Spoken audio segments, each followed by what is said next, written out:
बिल्कुल बिल्कुल। और वो सुबह शाम बांग्लादेश की नई इंटरिम हुकूमत को और उसमें जो खास तौर पे तालिब इल्मों के जो रिप्रेजेंटेटिव हैं नाहिद इस्लाम सुबह शाम गालियां दे रहे हैं, एक जहर उगल रहे हैं उनके खिलाफ। क्या समझती हैं आप, इससे दोनों मुल्कों के दरमियान नए दौर का आगाज होगा? और हमारे मुकाबले में इंडिया जो है उसने इकोनॉमी के एतबार से बहुत तरक्की की है। इंडिया के रिजर्व्स जो हैं वो हिस्ट्री के हाईएस्ट लेवल पे अभी पहुंचे हैं, 682 बिलियन US डॉलर। नाज़रीन, एक सवाल जो 7 दहाइयां पहले था वही सवाल आज भी हमें कंफ्यूज करता है। तो इंडियन वजीर खारजा हैं जयशंकर, वो कह रहे हैं कि पाकिस्तान के साथ जो मुस्तकिल बातचीत का दौर है वो खत्म हो चुका है। मिर्जा फखरुल इस्लाम आलमगीर ने कहा है कि अगर भारत ये चाहता है कि भारत और बांग्लादेश के रिश्ते अच्छे हों तो सबसे पहले आपको शेख हसीना को वापस बांग्लादेश भेजना पड़ेगा। बारे में है उसके लिए मैं लफ्ज इस्तेमाल करता हूं डिसमिसिव पॉलिसी, कि पाकिस्तान पे वक्त ना जाया करो। कि वो धमकी है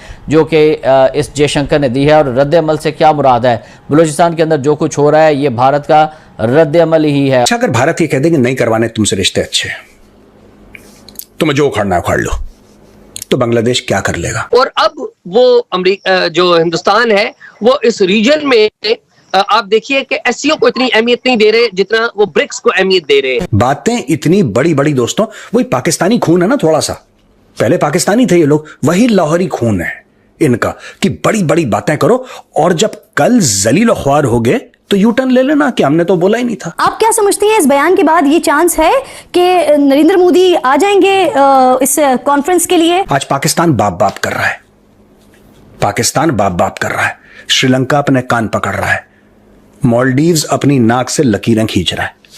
आप चाहते हो आपके साथ ऐसा करें? कौम परस्ती को समझने की जरूरत है या मुहब्बुल वतनी को सामने रखना है? बलूचिस्तान के लिए पाकिस्तान एक जमहूरी रियासत है या पाकिस्तान को एक सिक्योरिटी स्टेट समझा जाए? वाजपेयी साहब का दौरा पाकिस्तान, उसके बाद कारगिल का होना, तो हमने जब वाजपेयी जैसे लीडर को कमज़ोर किया तो उसके नतीजे में मोदी जैसे लोग मजबूत हुए। देखिए साहब, बीएनपी बांग्लादेश नेशनल पार्टी जो कि शेख हसीना के ऑपोजिशन में थी, उनकी अवामी लीग थी शेख हसीना की, ये इनके ऑपोजिशन में थी, इसके जनरल सेक्रेटरी मिर्जा फखरुल इस्लाम आलमगीर ने कहा है कि अगर भारत यह चाहता है कि भारत और बांग्लादेश के रिश्ते अच्छे हों तो सबसे पहले आपको शेख हसीना को वापस बांग्लादेश भेजना पड़ेगा, वरना आपके और हमारे रिश्ते अच्छे नहीं हो सकते। अच्छा, अगर भारत ये कह दे कि नहीं करवाने तुमसे रिश्ते अच्छे, तुम्हें जो उखाड़ना है उखाड़ लो, तो बांग्लादेश क्या कर लेगा? बांग्लादेश के ऊपर एक मुहावरा फिट जाता है दोस्तों, छोटा मुंह बड़ी बात। इतना बिलांद भर का देश है, बिलांद तो इतना होता है 1/3 बिलांद का है, और बातें इतनी बड़ी बड़ी दोस्तों, वही पाकिस्तानी खून है ना, थोड़ा सा पहले पाकिस्तानी थे ये लोग, वही लाहौरी खून है इनका कि बड़ी बड़ी बातें करो और जब कल जलील ख्वार हो गए तो यू टर्न ले लेना कि हमने तो बोला ही नहीं था, हमारा तो मतलब ही नहीं था, हम तो कुछ और कहना चाह रहे थे। ये कह रहा है कि अगर भारत ने शेख हसीना को वापस नहीं करा तो बायलैटरल टाइज, यानी कि जो बांग्लादेश और भारत के बीच के रिश्ते हैं, बायलैटरल रिश्ते हैं, वो सफर करेंगे यार। फिर इसने बोला कि BNP would never allow any activity, Bangladesh national party जो है वो कभी बांग्लादेश की भूमि में ऐसी एक्टिविटी अलाउ नहीं करेगी जो कि भारत के खिलाफ है।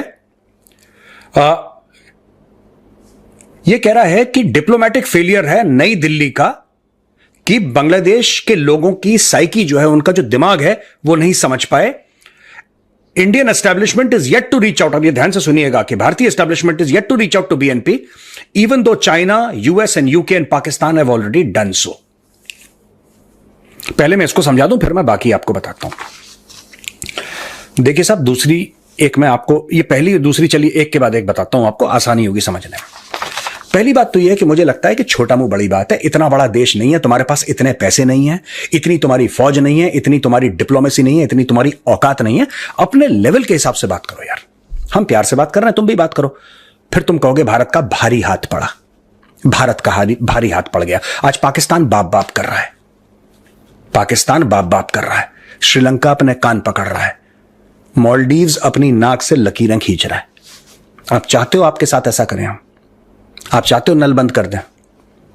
क्यों मार खाने वाले काम कर रहे हो यार? क्यों ऐसा है कि भारत को फिर थोड़ी सी तिरछी नजर से देखना पड़े।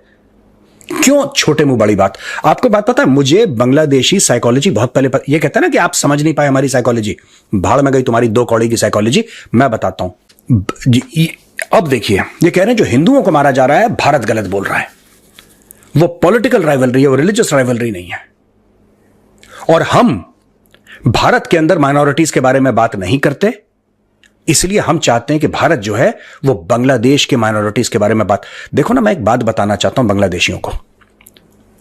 आपने भी शब्द सुना होगा, भूखा बांग्लादेशी। बेटा इतने मत उछलो कि जूते पड़े तुम्हें, इतने मत उछलो कि कल तुम, मैं बता रहा हूं, डॉक्टर जयशंकर, मोदी जी को बीच में आने की जरूरत नहीं है, डॉक्टर जयशंकर और अजीत डोभाल साहब, ये अगर तुम्हारे पीछे पड़ गए, तुम्हारी पूरी कौम बांग्लादेशी नाक से लकीरें खींचेगी। बड़े बड़े तुमसे बड़े बड़े सूरमा आए और बड़े बड़े घुटने टेक के चले गए। बीएनपी, मैं तुम्हें सिर्फ एक बात बोलना चाहता हूं, बहुत गलत डायरेक्शन में जा रहे हो तुम। You'll be thrashed, you'll be humiliated, you'll be insulted, and you will break. I'm talking about BNP. I'm not talking about the Bangladeshi people. I'm talking specifically about the BNP. Don't use threats or don't threaten unless you can back up that threat. है हिम्मत threat backup करने की? आज की तारीख में अगर सिर्फ भारत ये बोल दे कि अपने बिजली का बिल चुकाओ, तुम्हारा गला सूख जाएगा, तुम्हारे पास पैसे नहीं है, चाइना से भीख मांग के बिजली का बिल दोगे। You owe India more than $1 billion US. Don't talk about sovereignty because you have none. You have sold your sovereignty to the Americans. आपने अपनी खुद मुख्तारी अमेरिकनों को बेच दी। आज बड़े खुश हो रहे हो, अमेरिका आ रहा है, मिल रहा है हमसे। क्यों आ रहा है ये भी तो बताओ। बांग्लादेशी आवाम को ये बताओ कि जो गोरा आ रहा है वो क्यों आ रहा है। जय हिंद दोस्तों। तो जैसा कि पाकिस्तानी मीडिया चर्चा कर रहा है कि बांग्लादेश से भारत के रिश्ते खराब हो चुके हैं, तो ये भारत के लिए नुकसानदायक होगा या बांग्लादेश के लिए नुकसानदायक होगा? देखिए, पाकिस्तान को अंदर ही अंदर बहुत खुशी है। उसे लग रहा है कि वाकई में बहुत बढ़िया काम हो गया है, क्योंकि बांग्लादेश से काफ़ी अच्छे रिश्ते थे भारत के। तो बांग्लादेश से रिश्ते ख़राब होंगे तो एक और दुश्मन पैदा होगा भारत के लिए। तो पाकिस्तान जो अकेला कुछ नहीं कर पा रहा है, तो चीन और बांग्लादेश ये दोनों भी साथ देंगे उसका। इन लोगों को इसी तरह का भ्रम होता है, जैसा कि अभी भ्रम हुआ था अफ़गानिस्तान में। इनको पता नहीं है कि दुनिया पैसे से चलती है और वही पैसे के लिए तुम अमेरिका की गुलामी कर रहे हो। अब रही बात बांग्लादेश की, तो बांग्लादेश में इस समय का आंकड़ा है 14% से ऊपर महंगाई बढ़ चुकी है। 1% बहुत मैटर करता है, ठीक है। 1% बढ़ते ही हर चीज़ की महंगाई एकदम से बढ़ जाती है, हर चीज़ की। तो 1% बहुत मैटर करता है। हमारी देखें तो 7% से अगर 6% भी ले आते हैं तो ये बहुत बड़ी बात होती है। तो इनको अभी पता नहीं है कि 14% ये कहाँ पहुँच गए। इनको शायद ये भी भ्रम है कि बांग्लादेश क्या करता है। देखिए, बांग्लादेश कहाँ से अपना देश चलाता है। देश चलाने के लिए भाई कुछ तो करना पड़ता है। तो बांग्लादेश की आप कह सकते हो कि इकोनॉमी टिक रही थी भारत के कारण। जैसे कि मालदीव की देख लीजिए, आसपास के देश जितने भी हैं उनके लिए भारत बजट बनाता है, ठीक है। हम उन्हें बिजली बेच रहे हैं बांग्लादेश को, ठीक है। वो बिजली दे रहे हैं उधार में, बांग्लादेश को पैसे नहीं देने, उधार में लगे रहो। उससे उनकी टेक्सटाइल कंपनी चल रही है और जिसका मटेरियल पूरी दुनिया में सप्लाई किया जा रहा है। अब आप बताइए कि अगर भारत बिजली देना बंद कर दे तो क्या होता है। क्या बांग्लादेश चीन से बिजली ले पाएगा? पाकिस्तान से तो आप उम्मीद नहीं कर सकते, अफ़गानिस्तान से भी उम्मीद नहीं कर सकते। एक चीनी है जो बिजली दे सकता है, तो क्या चीन उधार में बिजली देगा? इस समय तो पैसा है नहीं, तो चीन बिजली क्यों देगा? क्योंकि अगर चीन को भी पता है कि यहाँ पर ये सरकार अमेरिका ने बिठाई है तो उसके हित के लिए बुरा होगा, तो बिजली भी देगा तो फिर उसके कंसर्न्स होंगे। तो इन लोगों को ये समझ नहीं आ रहा। और दूसरी बात, बिजली तो चलो ठीक है, उससे अंधेरा ही होगा, थोड़ा व्यापार में कमजोरी आई। आप देखिए कि भारत आपको इलाज कराने आना है, हर चीज़ आपको भारत में आकर मिलती है। वीज़ा के लिए लाइन लग रही थी ना, वीज़ा बंद होने से क्या होता है, तुम्हें पता चलेगा कि तुम इलाज कराने के लिए निर्भर थे भारत पर। अनाज यहाँ से जा रहा है, तुम्हारी उतनी क्षमता नहीं है, रेडिकलाइज लोग कुछ नहीं कर सकते। पाकिस्तान का वही हाल है। तो इस भ्रम में ना रहें, बांग्लादेशी भी, पाकिस्तान भी ना रहे और बांग्लादेश भी ना रहे। जो पाकिस्तान का हाल हो रहा है ना, भीख मांग रहा है पूरी दुनिया में। 42 बिलियन कमा लिए इन्होंने भीख मांग मांग कर। तुम कहाँ जाओगे भाई भीख मांगने के लिए?